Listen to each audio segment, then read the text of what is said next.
That theme here. Joining us this morning is Anthony Ramore, an Army veteran, military police veteran, who was one of the first responders at Ground Zero right after the World Trade Center attacks. Thank you for being here. I appreciate it. Good morning. And Thanks for having Anthony. all the work you did that day and beyond, I'm sure. You said you were there at Ground Zero at 5 o'clock that afternoon, the day of the attacks. That's correct. Right. We were activated. We were on site. We were in charge of securing Tower 1. All rescue, fire missions, any first responders had to go through our cordon, so we were the first line of defense. And what was that like that day? I mean, when you first walked up and saw the devastation there. It was pretty tragic. Absolutely. Yeah. Walking to the site, there was, inches of soot on the ground. You get down there, there was just chaos everywhere. Uncontrolled chaos, if you can imagine, the first day. As the days had gone on, obviously it was a little more controlled, but there was, even at Ground Zero, there was people looting the towers underneath the banks, the jewelry stores, so there was just, it was a horrible scene. And you're running through the streets there, helping, obviously. Correct. Were you with other first responders as well at that point? Or Absolutely. Yeah.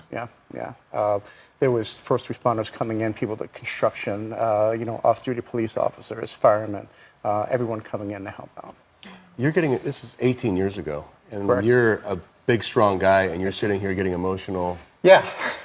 The most emotional part for me was seeing Americans behind a barricade, asking about, helping find their loved ones.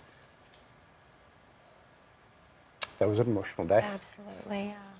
And so many of them. Right. Right. Yep.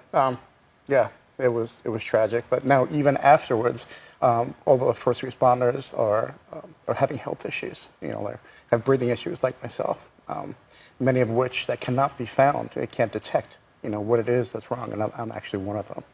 Tell me about what's going on with you. Sure, I have some respiratory issues. Obviously, like you mentioned, I'm in pretty good shape. Yeah. Used to be able to run, pretty quickly, mile in 6 minutes, and I can't do anything like that anymore. So it's been difficult trying to find out, what's wrong with me. Going to the VA, going to New York on my own expense to try to find out what's wrong with me medically, and no one can find anything. Just recently, this year, they found that I had asthma. Which still does not define what is going on with me, my respiratory issues. So it's a silent issue. There's no cure for it, and a lot of doctors just don't understand still, 18 years from ago, what's going on. And we've been talking about this. It's important, and 18 years. We mentioned it that children school age, they haven't been alive long enough to really understand. Obviously, they weren't even alive when it took place. It is so important, though, for us to remember this day.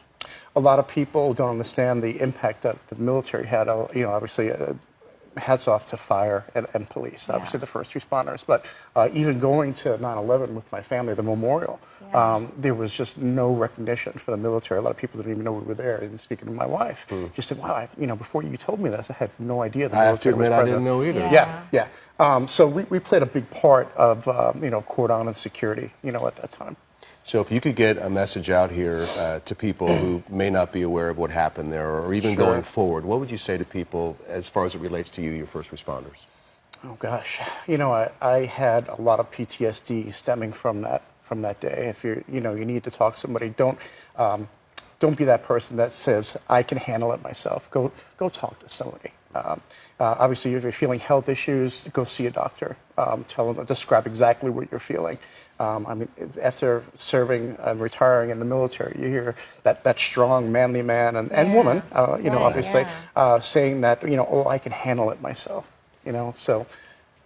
The important thing, I think, knowing you're not alone, right? You're not alone out exactly, there. yeah. Anthony, it's an honor meeting you and talking Thank you with so you much for your time. today. Thank you for having me in. Thank you for all you do. Thank you for coming in. Absolutely. Thank you.